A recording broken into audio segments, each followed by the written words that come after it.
إن الحمد لله نحمده ونستعينه ونستغفره ونعوذ بالله من شرور أنفسنا ومن سيئات أعمالنا. من يهده الله فلا مضل له ومن يضلل فلا هادي له. وأشهد أن لا إله إلا الله وأشهد أن محمدا عبده ورسوله. أما بعد فأعوذ بالله من الشيطان الرجيم. بسم الله الرحمن الرحيم.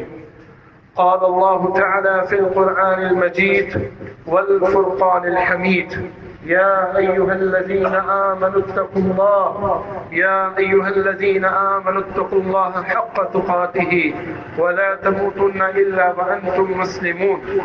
يا أيها الناس اتقوا ربكم الذي خلقكم من نفس واحدة وخلق منها زوجها وبث منهما رجالا كثيرا ونساء واتقوا الله الذي تساءلون به والأرحام إن الله كان عليكم رقيبا. يا أيها الذين آمنوا اتقوا الله وقولوا قولا سديدا يصلح لكم أعمالكم ويغفر لكم ذنوبكم ومن يطع الله ورسوله فقد فاز فوزا عظيما. اللهم صل على محمد وعلى آل محمد كما صليت على إبراهيم وعلى آل إبراهيم إنك حميد مجيد. اللهم بارك على محمد وعلى آل محمد كما باركت على إبراهيم وعلى آل إبراهيم إنك حميد مجيد. رب اشرح لي صدري ويسر لي أمري واحلل عقدة من لساني يفقه قولي. رب زدني علما. قال الله تعالى في القرآن المجيد: الله الذي خلق السماوات والأرض وما بينهما في 6 أيام ثم استوى على العرش ما لكم من دونه من ولي ولا شفيع أفلا تتذكرون. صدق اللہ العظیم. تمام تعریفات اللہ رب العزت کے لیے ہیں جو ہمارا خالق بھی ہے، مالک بھی ہے، رازق بھی ہے. اللہ رب العزت ہمارا مشکل کشا ہے، حاجت روا ہے. اللہ رب العزت بگڑی بنانے والا ہے، غوث العظم ہے، دستگیر ہے، گنج بخش. اللہ رب العزت نے اس کائنات کو بنایا اور اس کائنات کے حسن کے لیے بہت سے رشتے بنائے. سب سے بہترین اللہ رب العزت نے ایک جو تعلق بنایا اپنے خالق ہونے کا اپنی مخلوق کے ساتھ بنایا. اللہ ولی الذین آمنوا یخرجهم من الظلمات الى النور والذین کفروا اولیاءهم الطاغوت یخرجونهم من النور الى الظلمات اولئک اصحاب النار هم فیہا خالدون. ایک طرف اللہ رب العزت نے نبی مکرم صلی اللہ علیہ وسلم کے ساتھ ہمارا تعلق استوار کیا. نبی مکرم صلی اللہ علیہ وسلم اس کائنات میں رحمت بن کے آئے. نبی مکرم صلی اللہ علیہ وسلم کی آمد اس کائنات کے اندر ہوئی. آپ صلی اللہ علیہ وسلم کا آنا، آپ کا یہاں پر ہمیں سمجھانا، آپ کی زندگی، آپ کا کردار، آپ کا گفتار اور آپ صلی اللہ علیہ وسلم کا ایک ایک قدم، آپ صلی اللہ علیہ وسلم کا شب و روز ہمارے لیے مشعل راہ ہے. نبی مکرم صلی اللہ علیہ وسلم کی زندگی ہمارے لیے مشعل راہ ہے. آپ صلی اللہ علیہ وسلم نے دنیا کے لیے اور دین کے لیے ہماری جو بھی آگاہی کی ہماری آخرت کی بہتری کے لیے کی. نبی مکرم صلی اللہ علیہ وسلم کی زندگی کے شب و روز ان کا ایک ایک پہلو ہماری زندگی کے لیے بامقصد ہے. ہم جب نبی مکرم صلی اللہ علیہ وسلم سے اپنا تعلق استوار کرتے ہیں تو اس تعلق کے اندر اطاعت پائی جاتی ہے، اس تعلق کے اندر اتباع پائی جاتی ہے. اگر ہم یہ دعویٰ کرتے ہیں کہ ہم نبی مکرم صلی اللہ علیہ وسلم کے امتی ہیں اور امتی ہونے کا سب سے بڑا دعویٰ ہے کہ میں نبی مکرم صلی اللہ علیہ وسلم کی کس بات کو مانتا ہوں اور کس بات کو نہیں مانتا. میں جب دنیا میں آیا تو میرے کئی رولز پیدا ہوتے ہیں. جب میں دنیا میں آیا ہوں تو میں سب سے پہلے ایک انسان ہوں. اللہ نے مجھے پیدا کیا ہے، اللہ نے میرے ذمہ کچھ معاملات رکھے ہیں. میں دنیا میں ایک انسان ہونے کی حیثیت سے آیا. جب میں انسان ہونے کی حیثیت سے اپنے ایمان کا تقاضا رکھتا ہوں تو میں جب اللہ رب العزت سے عقیدہ توحید کا تعلق رکھتا ہوں تو اللہ رب العزت مجھے اپنے ساتھ مضبوط کرتا ہے کہ میں اس کے ساتھ ایک تعلق جو لا الہ الا اللہ وحدہ لا شریک لہ لہ الملک و لہ الحمد یحیی و یمیت وہو علی کل شیء قدیر کے تعلق کے ساتھ اپنے آپ کو جوڑتا ہوں۔ اگر میں اس سے آگے چلوں تو دنیا کے اندر ایک بہترین تعلق امتی کا ہے جو کہ اپنے نبی کا ہے۔ نبی کے امتی ہونے کا ہمیں فخر ہے۔ ہم اس فخر کو دنیا میں بھی دیکھتے ہیں اور آخرت میں بھی دیکھیں گے۔ جب ہم قیامت والے دن نبی مکرم صلی اللہ علیہ وسلم کی شفاعت کے حقدار ٹھہریں گے، اس کی سب سے بڑی وجہ یہ ہوگی کہ ہم دنیا میں کیا کرتے آئے ہیں۔ اس کی سب سے بڑی وجہ ہوگی کہ میں دنیا میں نے کیا کیا، کیا میں نے اس بات پر عمل کیا جو اللہ رب العزت نے نازل کی، کیا میں نے اس بات پر عمل کیا جو نبی مکرم صلی اللہ علیہ وسلم نے ہمیں بتایا۔ اگر تو میں نے کیا ہے تو میں آج فخر کرتا ہوں، اگر میں نے نہیں کیا تو آج یہ سوچنے کا مقام ہے۔ شاید یہ سوچنے کا مقام بھی اسی وجہ سے ہے کہ یہاں سے جو گفتگو کی جاتی ہے، یہاں سے جو بات پہنچائی جاتی ہے یا جہاں سے جو بات کی جاتی ہے وہ اللہ کرے دلوں میں اثر ہو، کہنے والا اور سننے والا دونوں ایک برابر ہو اور اس عمل کے اندر پائیداری ہے۔ ہم اپنے گفتگو کا آغاز کیوں کہ میں نے جب یہاں پر اپنا خطبہ جمعہ کا آغاز کیا یا کرنے لگا تو میں نے یہاں کے جو محترم قاری صاحب سے پوچھا کہ ہم نے پچھلے 3-4 مہینوں میں یا 3-4 ہفتوں میں کس موضوع کے اوپر ہم نے بحث کیا، کس موضوع کے اوپر ہم اس بات کو لے کے چلے کہ جمعے میں ہماری زندگی کے اندر تبدیلی ہو۔ تو انہوں نے فرمایا کہ ہمارے شیخ جو یہاں پر نماز پڑھاتے ہیں، جمعہ پڑھاتے ہیں، ان کا جو ٹاپک تھا وہ والدین کے احترام کے اوپر تھا۔ یہ اتنا خوبصورت ٹاپک ہے، اتنا زبردست ٹاپک ہے، اتنا زبردست عنوان ہے کہ آپ دنیا میں رہتے ہوئے کسی بھی حصے میں چلے جائیں، چاہے تو آپ کی عمر 70 سال ہے، چاہے تو آپ کی عمر 100 سال ہے، چاہے تو آپ بالکل جوان ہیں، چاہے تو آپ بہت چھوٹے ہیں، چاہے تو آپ بچپنے میں ہیں، چاہے تو آپ ادھیڑ عمر میں ہیں، یہ رشتے ایسے ہیں جو اللہ رب العزت نے ہمارے ساتھ جوڑ دیے۔ کبھی ہم بات کرتے ہیں فرائض کی کہ میرا فرض انسان ہونے کے ناطے یہ ہے، کبھی میں بات کرتا ہوں امتی کی کہ میرا فرض یا میرا جو فرض ہے وہ امتی ہونے کے لیے یہ ہے، لیکن اللہ رب العزت نے اس کائنات کے اندر اتنے خوبصورت رشتے بنائے، اتنے خوبصورت رشتے بنائے۔ میں کبھی کسی جگہ پر اپنا کسی کا میں بھائی ہوں، میں کسی جگہ پر میں کسی کا بیٹا ہوں، میں کسی جگہ پر میں کسی کا خاوند ہوں، اور میں کسی جگہ پر کسی کا سربراہ ہوں۔ ان تمام رشتوں کے اندر جو اللہ رب العزت نے اس معاشرے کو حسن دیا وہ پہلا رشتہ تھا جو جب کائنات میں اس کی کائنات کی تخلیق کی گئی، وہ پہلا رشتہ کیا تھا وہ میں بھی جانتا ہوں اور آپ بھی جانتے ہیں۔ اللہ رب العزت نے اس کائنات میں سب سے پہلے حضرت آدم علیہ السلام کو پیدا کیا۔ جب آپ نے اللہ رب العزت نے حضرت آدم علیہ السلام کو جب پیدا کیا تو ساتھ ہی ان کے جوڑے کے لیے ان کی جو ہے زوجہ اماں حوا کو بھی اس دنیا میں مبعوث فرمایا، اور اس رشتے کی بنیاد جو کہ ایک میاں بیوی کے تعلقات اور میاں بیوی کے تعلقات کا رشتہ، یہ دنیا کا سب سے پہلا رشتہ ہے الحمدللہ۔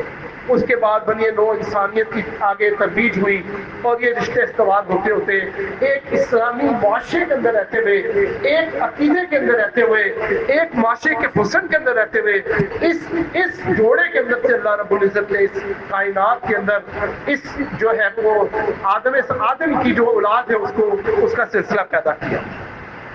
اس سلسلے میں جب اولاد کا تعلق آتا ہے، جب والدین کا تعلق آتا ہے تو یہ اللہ رب العزت نے اس وقت کے دور کے لیے نہیں رکھا۔ یہ یاد رکھیں کہ آج ہم 14ویں صدی میں رہ رہے ہیں، 14 سے 50 کی صدی میں رہ رہے ہیں۔ جب پہلا انسان اس دنیا میں آیا اور اس کی اولاد آئی، جیسے حابیل اور قابیل تھی، ان کی اولاد آئی تو اس اولاد کی جو اہمیت اپنے والدین کے لیے تھی، اس اولاد کی اہمیت اپنے والدین کے لیے تھی، اور جو والدین کا فرض اپنے اولاد کے لیے تھا، جو پہلے والد تھے، جو دوسرے والد تھے، جو تیسرے والد تھے، اور جو دنیا کے اندر آنے والے تمام والدین ہوں اور دنیا میں آنے والے تمام اولاد ہو، ان کا تعلق ایک جیسا ہی رہتا ہے۔ چاہے تو وہ مذہبی گھرانہ آپ کا اسلام ہو، چاہے تو وہ بنی اسرائیل کی قوم ہو، چاہے تو وہ حضرت یعقوب علیہ السلام کی قوم ہو، چاہے تو وہ زکریا علیہ السلام ہو، چاہے تو مریم علیہ السلام کی والدہ ہو، چاہے تو اسحاق علیہ السلام ہو، اور کیا ہی خوبصورت لفظ ہے کہ چاہے تو وہ ابراہیم علیہ السلام ہو اور ان کا ایک فرما بردار بیٹا حضرت اسماعیل علیہ السلام ہو. یہ رشتہ اتنا خوبصورت رشتہ ہے جو کہ والدین کو اپنی اولاد کے ساتھ جوڑتا ہے اور اولاد کو اپنی والدین کے ساتھ جوڑتا ہے. اس رشتے کے اندر جو طاقت پائی جاتی ہے، جو اہمیت پائی جاتی ہے، جو فرما برداری پائی جاتی ہے، اگر وہ یعقوب علیہ السلام کے دور میں یا ابراہیم علیہ السلام کے بیٹے اسماعیل علیہ السلام کے دور میں تھی، وہی آج کے والدین کے فرائض ہے اور وہی اولاد کے لیے فرما برداری ہے. جو فرائض اس وقت والدین کے تھے وہی فرائض آج آپ کے یہاں پر والدین کے اولاد کے ساتھ. اللہ رب العزت نے اتنا زبردست رشتہ بنایا. میں قرآن مجید کا مطالعہ کر رہا تھا. قرآن مجید کا مطالعہ کرنا ہر مسلمان پر لازم اور ملزوم ہے. اگر ہم قرآن مجید کو نہیں سمجھیں گے، اگر قرآن مجید کا مطالعہ نہیں کریں گے، اگر اس کو شب و روز اپنی زندگی کے ساتھ نہیں جوڑیں گے، تو ایک ایسی غمزدہ بات کرنے لگا ہوں، شاید آپ لوگ میری اس بات کو ضرور سن کر اس پہ مجھے ضرور یقیناً یہ کہیں گے کہ واقعی ایسے ہے کہ آج کے دور میں 14ویں صدی کے دور میں کیا ہم اتنے معاشرے میں فتنے دیکھتے ہیں، اولاد کی فتنوں کے اندر ہم اتنا فتنہ دیکھتے ہیں کہ وہ اولاد نہیں رہی، تو کیا وہ والدین رہے؟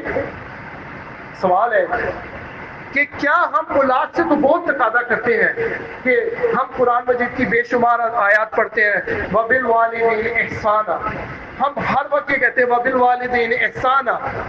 ہمارا سوال یہ ہوتا ہے وَقَضَىٰ رَبُّكَ أَلَّا تَعْبُدُوا إِلَّا إِيَّاهُ وَبِالْوَالِدَيْنِ إِحْسَانًا، کہ ہم یہ کہتے ہیں کہ والدین کے ساتھ آپ ایسا بہترین سلوک کریں. کبھی ہم سنتے ہیں کہ واقعات میں اللہ رب العزت نے جو ہمیں قرآن مجید میں الفرقان الحمید میں جو اولاد کے احکامات بتائے ہیں، اگر ہم اس کے پیرالل اگر الٹی سائڈ پہ جا کے دیکھیں تو اللہ رب العزت نے والدین کے بھی کوئی فرائض بتائے ہیں، جو ہماری ذمہ داریاں ہیں. اگر وہ ہم پوری کرتے ہیں تو ہم اس بات کے مصداق رکھتے ہیں، ہم اس بات کے مصداق رکھتے ہیں کہ ہمارے آنے والے دور کے اندر صحیح ایک ایسا دور ہوگا جو پرفتن نہیں ہوگا. مگر کیا کہنا ہے کہ کیا میرا تعلق اس قرآن سے ہے؟ ساتھی سی بات ہے. قرآن مجید کی ہم نے 1 سپارے سے لے کے 30 سپارے تک اخلاقیات کے اوپر ہم درس سنتے ہیں. کبھی ہم سورۃ اللقمان پڑھتے ہیں کہ لقمان علیہ السلام نے اپنی اولاد کے لیے کیا وصیت کی. ہم کہتے ہیں اولاد کی وصیت کی کہ اولاد کو نیک ہونا چاہیے، اولاد کو فرما بردار ہونا چاہیے، اولاد کو والدین کا فرما بردار ہونا چاہیے، معاشرے میں حسن سلوک ہونا چاہیے.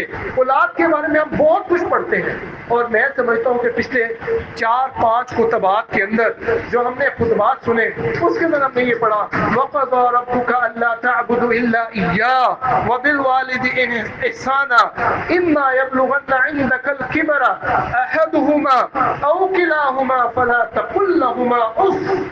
اللہ اکبر کبیرہ. آپ یقین کریں میں اپنی بات کے آغاز میں جو میں نے بات کی کہ ہم دیکھتے ہیں کہ قرآن کے ساتھ ہمارا کیا رشتہ ہے. قرآن کے ساتھ ہمارا رشتہ اگر مضبوط ہوگا تو وہ اولاد بھی فرما بردار ہوگی، اور وہ والدین جو اپنی والدین اپنی اولاد کی تربیت کر سکتے ہیں وہ بھی بہترین ہوگی. اللہ رب العزت کہتا ہے میرے ساتھ کسی کو شریک نہ ٹھہراؤ. اللہ رب العزت کہتا ہے میں تمہارا خالق، مالک، رازق. ایسی کیا بات ہے کہ دنیا میں اللہ نے بہت رشتے رکھے ہیں، کبھی میاں بیوی کا رشتہ، کبھی اولاد کا والدین کے ساتھ رشتہ، کبھی اولاد کا والدین کے ساتھ، کبھی بہن بھائیوں کا رشتہ، کبھی مسلمان کا مسلمان سے رشتہ، انما المؤمنون اخوہ کا رشتہ. مگر کیا بات ہے کہ اللہ رب العزت نے کم و بیش اگر ہم قرآن کا مطالعہ کرتے ہیں تو 26 دفعہ 26 ٹائمز جب بھی اپنی وحدانیت کا اللہ رب العزت نے ذکر کیا وَبِالْوَالِدَيْنِ إِحْسَانًا، کہ اللہ رب العزت نے قرآن مجید میں کہا وَاعْبُدُوا اللَّهَ، کہ اللہ کی عبادت کرو، اللہ کے بندے بن جاؤ. وَلَا تُشْرِكُوا، اور اللہ کے علاوہ کسی کو مت پکارو، اللہ تمہارا مالک ہے. اب بات تو یہاں تک سمجھ آتی ہے آپ کو کہ اللہ تعالیٰ قرآن مجید میں کہتا ہے کہ اللہ کی عبادت کرو، اس کے ساتھ شریک نہ ٹھہراؤ. یہاں تک بات مکمل ہوتی ہے وَاعْبُدُوا اللَّهَ وَلَا تُشْرِكُوا، اللہ کی عبادت کرو، کسی کو شریک نہ.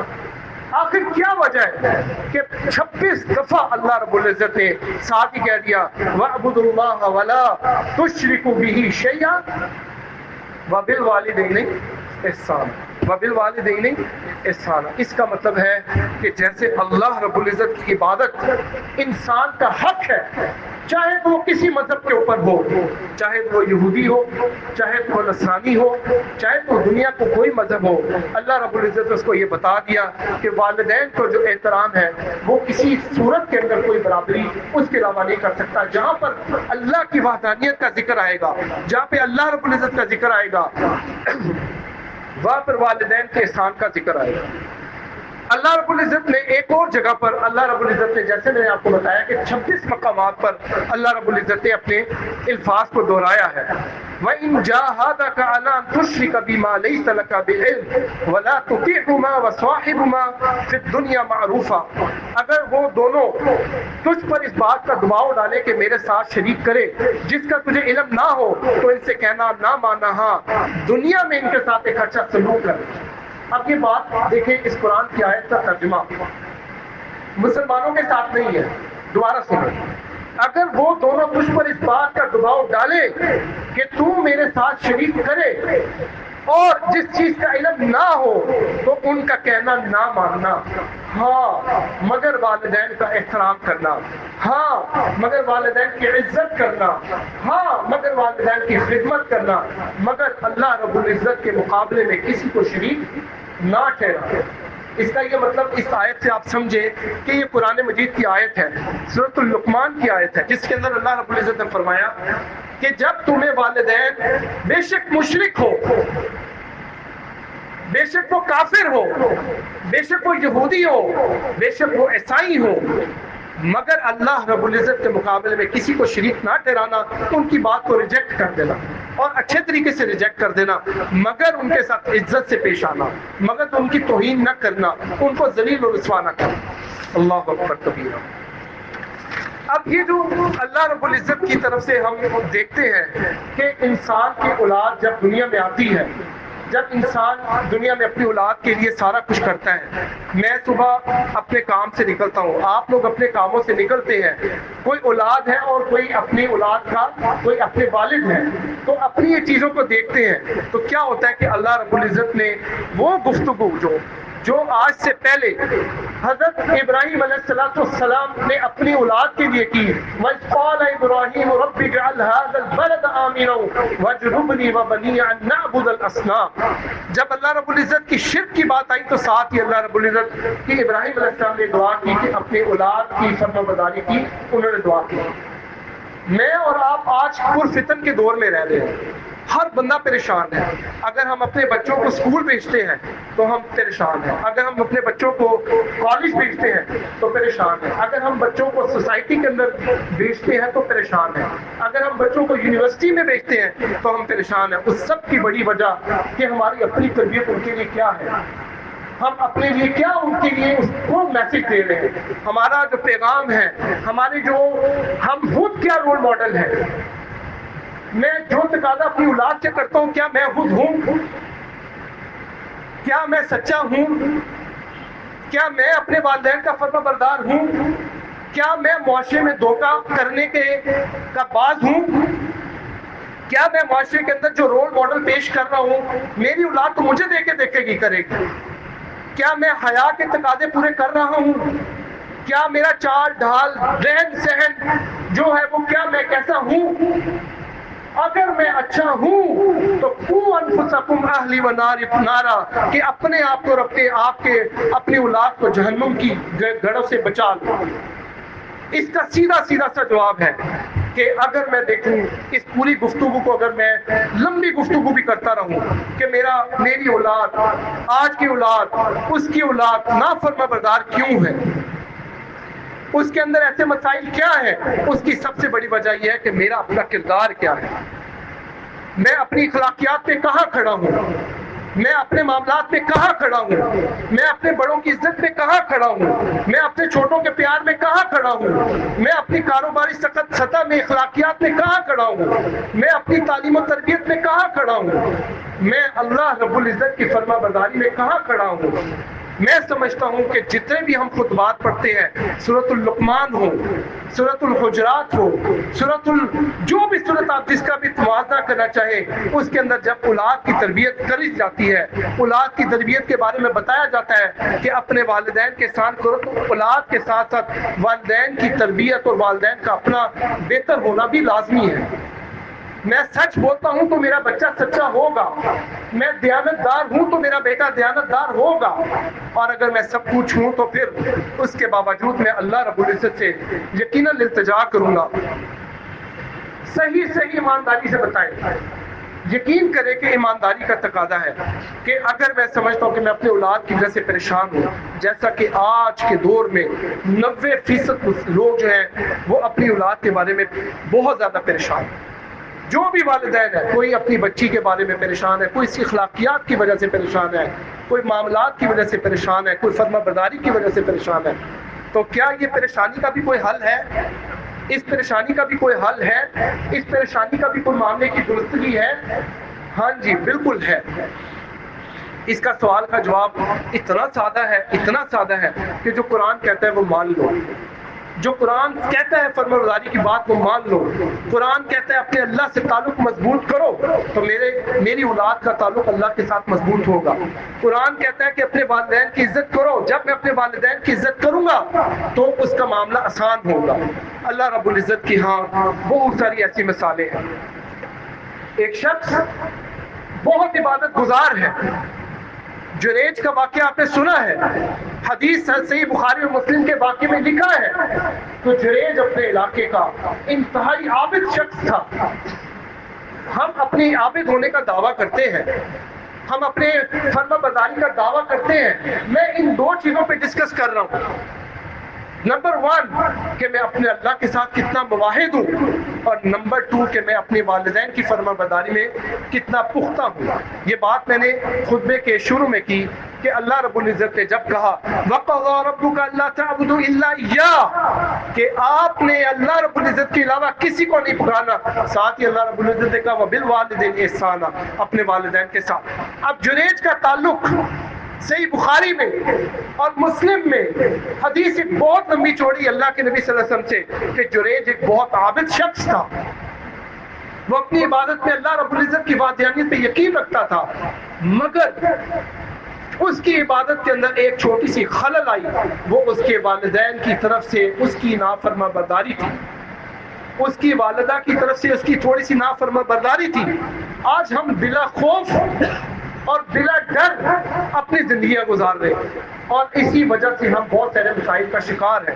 اگر ہم اپنی زندگیوں کے اندر اپنی زندگی کے اندر ہونے والی کوتاہیوں میں، اپنی زندگی کے اندر ہونے والے نقصانات میں اور اپنی زندگی کے فیصلوں میں اگر ایک چیز دیکھیں تو میرا تجربہ ہے اور آپ کا بھی تجربہ ہوگا، ہم دیکھتے ہیں کہ کہیں نہ کہیں نقصان کا باعث آپ اپنی والدین کی نافرمانبرداری میں کر رہے ہوتے ہیں، کہیں نہ کہیں آپ کے نقصان کی وجہ آپ کے ماں باپ کی نافرمانبرداری ہوتی ہے، کہیں نہ کہیں آپ ذلیل ہوتے ہیں اپنے ماں باپ کی فرمانبرداری میں۔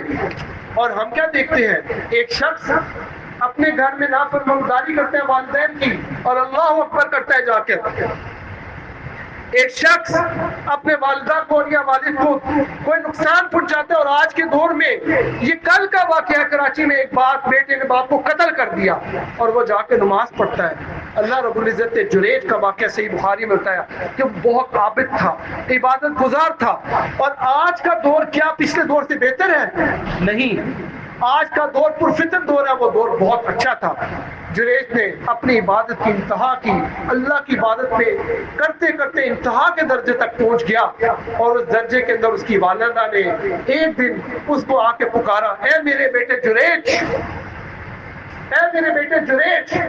وہ نماز کی حالت میں تھا، اس کی ماں آئی اور چلی گئی، بہت فیمس واقعہ ہے۔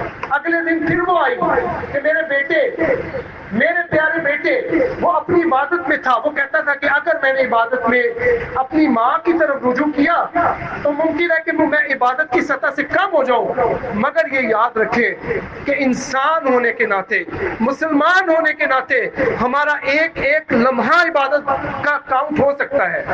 ضروری نہیں کہ میں نماز پڑھوں تو میں عبادت میں ہوں، ضروری نہیں کہ میں دیانتدار ہوں تو میں عبادت میں ہوں، میں اللہ رب العزت کے اس دین کے اوپر بہت خوش ہوں، وہ رحمت العالمین نبی مکرم صلی اللہ علیہ وسلم کی بات پر بہت خوش ہوں جس نے میرا اپنا چہرہ اپنے بھائی کے ساتھ مسکرانے پر دیکھنے میں بھی صدقہ رکھا۔ اللہ اکبر، میں اس رحمت العالمین کا امتی ہونے کے لیے اللہ رب العزت کا بہت شکر گزار ہوں جس نے اپنے بھائی کے لیے کوئی کانٹا چبھنے والی چیز کو بھی پیچھے کیا، تو یہ بھی ایک عبادت ہے۔ تو کچھ ریچ نے کہا کہ میں اپنی عبادت کو کنٹینیو کروں، اور ماں کی بات کو اس نے دوسرے نمبر پہ سیکنڈ پرائرٹی میں رکھا۔ عام طور پہ ہم دیکھتے بھی ہیں، تیسری دفعہ جب اس کی والدہ، یہ واقعہ صحیح بخاری میں ہے، میں لازمی طور پہ کوٹ کروں گا اور اس وجہ سے کوٹ کروں گا کہ آج کی اولاد اپنے والدین کے لیے کیا تربیت انہوں نے چھوڑی ہے اور اپنی اولاد کے لیے وہ کتنی فرما بردار ہے۔ میری نماز، میرا قرآن، میری پہچان اللہ رب العزت نے رکھی ہے، مگر عزت اگر میں دیکھنا چاہوں تو وہ دعا ہے جو میرے والدہ نے رب حب لی من الصالحین، رب حب لی من لدنک ذریۃ طیبہ انک انت السمیع الدعاء۔ اللہ رب العزت نے وہ دعائیں جو ایک والدین نے اپنے بچے کے لیے کی ہوں گی، یقین کریں، ربنا حب لنا من ازواجنا وذریاتنا قرۃ اعین وجعلنا للمتقین اماما۔ وہ والدہ نے دعائیں کی ہوگی، اس نے اس کو اس کے ساتھ معاملہ طے کرنے کی بجائے پھر تیسرے دن نماز کو جاری رکھا، اور عابد شخص تھا، اس کی ماں نے اس کو بددعا دی، اس نے کہا کہ جاؤ تمہیں ایک زانی عورت کے معاملے کو دیکھنا پڑے۔ ایک خاتون تھی، یہ بالکل صحیح بخاری کا صحیح واقعہ ہے، وہ جریج کے پاس آئی اور اس نے اپنے آپ کو غلط طور پہ اس کو کہا کہ میرے ساتھ آپ برا کریں، غلط کریں، تو جریج کیونکہ عابد شخص تھا اس نے اس کو انکار کیا۔ وہ عورت ایک چرواہے کے پاس گئی اور چرواہے کے ساتھ اس نے گناہ کیا، اور گناہ کے ساتھ وہ حاملہ ہوئی، حاملہ ہونے کے ساتھ اس نے لوگوں کو کہا کہ وہ جریج شخص ہے جس نے میرے ساتھ یہ معاملہ کیا اور یہ حمل ہے یہ اسی کا ہے۔ اللہ اکبر۔ اس کے اوپر جریج اپنی عبادت گاہ میں تھا، عبادت گاہ میں اپنی نماز، قرآن، تہجد جو وہ کر رہا تھا، لوگ آئے اور اس کو تان و تشنیع کی، حتیٰ کہ اس کا جو عبادت جہاں پہ وہ کرتا تھا اس کو نکال کر باہر پھینک دیا اور اس کے ساتھ ظلم کیا، اور اس کے ساتھ جو والدہ کی طرف سے ایک ہلکی سی بات جو اس کی والدہ نے اس کو کہی تھی کہ تجھے ایک کالے چہرے کی کالی عورت اور اس طرح کے معاملے میں تجھے کسی بدکار عورت کو سامنا کرنا پڑے، تو آج ہم دیکھتے ہیں کہ میں اپنی عبادت گزار ہونے کے باوجود، اپنے معاملات کو درست ہونے کے باوجود، کیا میں اس کوتاہی میں تو نہیں ہوں؟ آپ یقین کریں کہ ہم ایک مسلمان معاشرے کے اندر رہتے ہیں، ہماری تربیت اللہ کی قسم ہم سمجھتے ہیں کہ ہم بہت عبادت گزار ہیں، ہمارے بہت سارے اعتماد ہیں، لیکن ہماری گراوٹ کا باعث، ہمارے نقصان کا باعث، ہماری پریشانی کا باعث ہو سکتا ہے ہماری والدین کے لیے کوئی نقصان کی وجہ سے ہوا ہو۔ کسی کا نام لیے بغیر ایک میں بات کرنا چاہتا ہوں، کسی کا نام لیے بغیر ایک میں بات کرنا چاہتا ہوں، اپنی زندگی کا ایک واقعہ جو کہ عنقریب ہم دیکھتے ہیں کہ یہ ہم عام معاشرے میں اپنی حالت یہ دیکھتے ہیں۔ ایک شخص وہ مالی لحاظ سے پرسکون تھا، مالی لحاظ سے بہت زیادہ زکوٰۃ اور خیرات کا پابند تھا۔ میں نے اس کو دیکھا، اس کی جیب میں اتنے زیادہ پیسے ہیں، اور کسی شخص سے اس سے مطالبہ کیا کہ مجھے زکوٰۃ چاہیے، اس نے اس کو زکوٰۃ دی۔ میں نے دیکھا اپنی آنکھوں سے ایک شخص نے اس کو کہا کہ میرے اتنا بڑا یہ عمل کرنا ہے، اس کے اوپر میری یہ لاگت آتی ہے، اس نے یہ کر دیا۔ حتیٰ کہ اس دور کے اندر جو کہ ایک ایسا دور ہے کہ انسان پر نفسا نفسی کا عالم ہے، میں نے دیکھا اس شخص نے ہر وہ نیکی کا کام کیا جو ایک فخر کا باعث تھا۔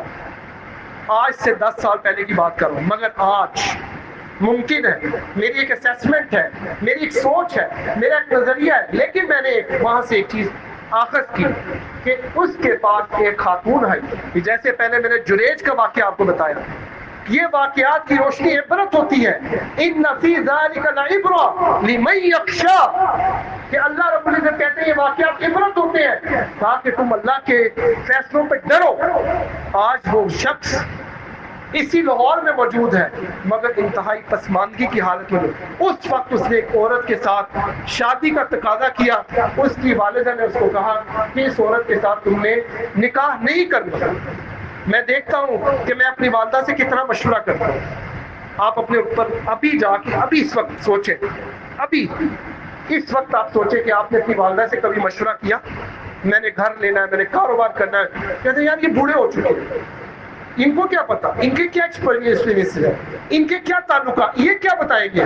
آپ یقین کریں کہ اگر آج بھی میری والدہ بے شک نہ ان پڑھ ہے، پرانے زمانے کی خاتون ہے، آپ اس کے پاس جا کے کہیں گے اماں جی میں یہ کام کرنا چاہتا ہوں، وہ اس کو کچھ بھی نہیں پتا ہوگا کہ آپ بینک میں کیا کر رہے ہیں، اس کو یہ نہیں پتا کہ آپ کے باقی جو معاملات ہیں وہ کیا چل رہے ہیں، اس کو یہ بھی نہیں پتا، مگر وہ یہ دعا دے گی جا بیٹا سوکھی پاؤ، جا بیٹا تجھے اللہ کامیاب کرے، اتنا ہی کہنا ہوتا ہے۔ اس نے اس کو منع کیا کہ بیٹا اس لڑکی سے آپ نے شادی نہیں کرنی، مگر محبت غالب آ گئی، محبت پریورٹی پہ چلی گئی، اور اللہ رب العزت کا جو والدین کے حقوق میں ذرا سا بھی برابر، اس نے اس والدہ کی اس بات کا یقیناً احترام کرنا چاہا ہوگا، لیکن کچھ ایسی مجبوری تو اس نے اس کے ساتھ نکاح کا رشتہ استوار کر دیا۔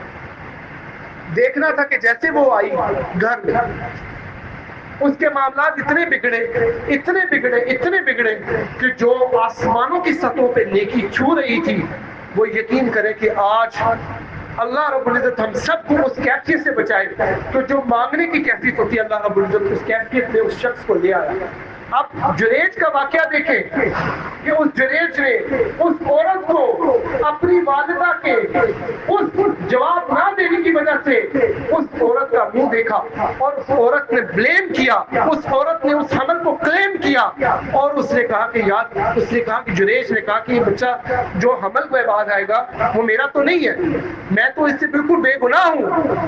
تو اس کو لوگوں نے مارا۔ اس نے اس بات کے اوپر میں دوبارہ آتا ہوں، واپس آتا ہوں، اس بچے کو اللہ رب العزت نے اس سے دعا کی جریش نے کہ یا اللہ میرے لیے میری آزمائش کا جو باعث بنا ہے اس بچے کو کلام کی توفیق دے۔ اس بچے نے کلام کر کے اس بالکل جو اپنے پنگوڑے کی ایج میں تھا، بالکل کم عمر میں تھا، اس سے کہا کہ یہ جو میں جس کی اولاد ہوں وہ اس چرواہے کی ہوں، اور اس چرواہے نے اس سے گناہ کیا ہے، اس گناہ کے ذریعے میں ہوں۔ تو اس نے اللہ رب العزت سے معافی مانگی، یا اللہ میں اس گناہ میں مبتلا ہوا کہ میں نے اپنی والدہ کو جواب نہیں دیا۔ دیکھنے میں یہ قرآن کی حدیث کی ایک بہت بڑی بات، اور آج بھی اس دور میں ایسی باتوں کے انجام موجود ہیں۔ ہم جتنا قرآن پڑھ لیں، سادہ سادہ سا قرآن، سادہ سادہ سی عبادت، آپ یقین کریں کہ اگر ہم اس کو اپنے دلوں میں ایک عبرت کے طور پہ دیکھتے ہیں، اور مسلمان جو ہوتا ہے وہ اپنی ہر چیز کو اپنی عبرت کے اوپر لیتا ہے۔ اگر اس کو کسی سے کوئی چیز، کسی کی کوئی نقصان ہوا تو وہ عبرت کرے گا، یار اس سے یہ غلطی میں اس سے بچوں۔ اور مسلمان ہوتا ہی وہی جو اپنے اولو الالباب، اللہ رب العزت نے انسان کو، مومن کو، مسلمان کو عقل مند قرار دیا ہے۔ عقل مندی کا تقاضا ہے کہ ہم قرآن کا مطالعہ کریں، عقل مندی کا مطالعہ، عقل مندی کا تقاضا ہے کہ ہم ایسے معاملات اپنی زندگی میں لے کے آئیں جس کی وجہ سے ہم اس دور کے اندر، جس دور میں فتن دور ہے، لوگ چھوٹی سی بات کے اوپر، کبھی عورت کے اوپر زد ہے، کبھی زمین کے اوپر وراثت ہے، اور کبھی زر کے اوپر پیسہ ہے۔ ہم عام طور پہ اپنی زندگی میں 3 لفظ سنتے ہیں، زر، زن اور زمین۔ اس کے آگے میرا بھائی ہے، سو واٹ۔ اس کے آگے میرے والد ہیں، سو واٹ۔ اس کے آگے میرا بھائی یہ ہے، تو پھر کیا ہوا؟ 3 چیزیں ہیں۔ وراثت کے اوپر باپ کو مار دو تاکہ باپ بڑے بیٹے کو یا اس کی بیٹی کو یا ایسا نہ کر دے۔ عورت ہے، زن ہے، عورت کی وجہ سے اپنی والدہ کا احترام چھوڑ دو، گھروں میں موجود ہے۔ اگر ہم دیکھنا چاہیں تو یہ مسائلے ہمارے گھروں میں، زمین ہو گئی، زر ہو گیا، پیسے کے کھاتے، اس کو مار دو، اس کو چھوڑ دو، اس کو قتل کر دو، اس کو یہ کر دو۔ اللہ رب العزت ہمیں سکھاتا ہے، اپنا دین سکھاتا ہے کہ اس دین کو معاشرے کے اندر غالب کرو، اور یہ غالب کس نے کرنا ہے؟ کیا فرشتوں نے کرنا ہے؟ کیا ادھر کھڑے ہونے والے امام نے کرنا ہے؟ اللہ رب العزت کی قسم، یہ جتنے بھی فیصلے، جتنے بھی رشتے، جتنے بھی احکامات، وہ میرے لیے نہیں بلکہ ہم سب امت کے لیے ہیں، تاکہ ہم سدھر جائیں۔ اور اگر سدھریں گے تو اس کا انجام کیا ہوگا؟ ہماری انجام، ہماری آخرت بہتر ہوگی۔ اگر ہماری آخرت بہتر ہوگی تو ہم عشق رسول کا دعویٰ کرتے ہیں کہ اللہ کے نبی صلی اللہ علیہ وسلم کے ہم متبع سنت ہیں، ہم اتباع سنت ہیں، ہم فرمانبرداری کرتے ہیں۔ لیکن نبی مکرم صلی اللہ علیہ وسلم کے پاس کچھ ایسے لوگ آئیں گے جن کے چہروں پہ ایسے نشانات ہوں گے، جو عبادت کرتے ہوں گے، آپ صلی اللہ علیہ وسلم کے پاس لے کے جائیں گے، اللہ کے نسبت کہ میری امتی، تو آپ صلی اللہ علیہ وسلم کو بتایا جائے گا کہ انہوں نے آپ کی نافرمانی کی، آپ صلی اللہ علیہ وسلم کہیں گے اس کو میرے سے دور لے جاؤ۔ اللہ اکبر کبیرہ۔ اللہ تعالیٰ سے دعا ہے کہ ایک آیت جو میں قرآن کی سمجھتا ہوں، ایک آیت قرآن کے اندر کتنی آیات ہیں، کتنا ایک آیت، جسٹ ون آیت کہ وَقَضَىٰ رَبُّكَ أَلَّا تَعْبُدُوا إِلَّا إِيَّاهُ وَبِالْوَالِدَيْنِ إِحْسَانًا إِمَّا يَبْلُغَنَّ عِندَكَ الْكِبَرَ أَحَدُهُمَا ون او کلاہما یا بوتھ، ٹھیک ہے نا، جب وہ ایک میں سے، دونوں میں سے ایک یا دونوں ہی بڑھاپے کی عمر پہنچ جائے تو وَبِالْوَالِدَيْنِ إِحْسَانًا إِمَّا يَبْلُغَنَّ عِندَكَ الْكِبَرَ أَحَدُهُمَا أَوْ كِلَاهُمَا فَلَا تَقُل لَّهُمَا اُف۔ اللہ اکبر کبیرہ۔ یہ قرآن کے الفاظ پہ غور کریں، یہ اف کا مطلب کہتے ہیں اوہ مائی گاڈ اف، تو اللہ رب العزت کہتے ہیں وَقُلْ لَهُمَا قَوْلًا كَرِيمًا، اور بہترین بات کریں۔ آج یہاں سے ایک بہترین بات سیکھ کے جاتے ہیں، وَقَوْلًا كَرِيمًا، سپرلیٹو ڈگری کی بہترین بات کیا ہے؟ وَاحْفِظْ لَهُمَا جَنَاحَ الذُّلِّ مِنَ الرَّحْمَةِ رَبِّ ارْحَمْهُمَا كَمَا رَبَّيَانِي صَغِيرًا۔ اللہ رب العزت جن کے والدین حیات ہیں ان کے لیے بھی دعا ہے رب ارحمہما کما ربیانی صغیرا، اور جن کے والدین اللہ رب العزت کے پاس چلے گئے ہیں ان کے لیے بھی دعا ہے رب ارحمہما کما ربیانی صغیرا۔ اور جو بچے ہیں ان کو خاص طور پہ دعا سکھائیں کہ بیٹا میرے لیے دعا کرو، مجھے کیا انعام دو گے؟ بیٹے کو کہا رب ارحمہما کما ربیانی صغیرا۔ اگر آپ کا بیٹا ہے، آپ کو بیٹا میں نے آپ کو یہ نئی چیز لے کے دیا، اس کے ریوارڈ میں آپ کیا چاہتے ہیں؟ رب ارحمہما کما ربیانی صغیرا۔ اللہ رب العزت نے آپ کو جتنے مرضی عہدے میں دیا، آخر وہ والدین تو ہے نا جنہوں نے آپ کو پالا پڑھا پوجا، آپ کو پڑھایا لکھایا، ایک سٹیٹس دیا۔ رب ارحمہما، یا اللہ میرے والدین پر رحم فرما، رب ارحمہما کما ربیانی صغیرا۔ جب میں بالکل چھوٹا ہوتا تھا، جب مجھے پیمپر کروایا انہوں نے، جس جگہ پر میں پیشاب کرتا تھا انہوں نے لیٹ جاتے، اللہ میں تو حق ادا نہیں کر سکتا۔ اللہ رب العزت دعا ہے کہ چھوٹی چھوٹی سی بات اگر ہم زندگی میں اپنا لیں گے تو ہم کامیاب ہو جائیں گے، نہیں اپنائیں گے تو دس از یور چوائس، یہ آپ کی اپنی خواہش ہے۔ لیکن میں سمجھتا ہوں کہ جمعے کا مقصد، میں سمجھتا ہوں کہ سمجھانے کا مقصد، میں سمجھتا ہوں یہاں پہ آنے کا مقصد لما تقولون ما لا تفعلون، وہ بات تم کہتے کیوں ہو یا سنتے کیوں جو تم کرتے نہیں۔ اللہ رب العزت ہمیں عمل کرنے کی توفیق عطا فرمائے۔ سبحان ربک رب العزت۔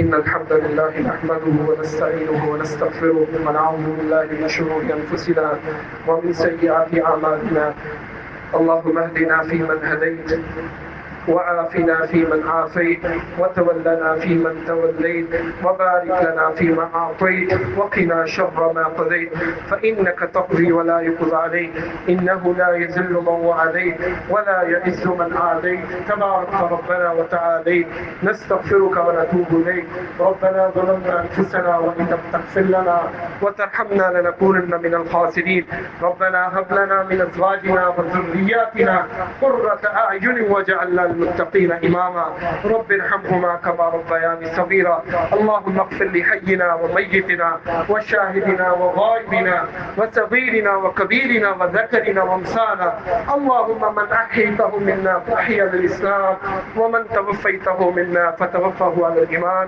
سبحان ربك رب العزة عما يصفون وسلام على المرسلين والحمد لله رب العالمين۔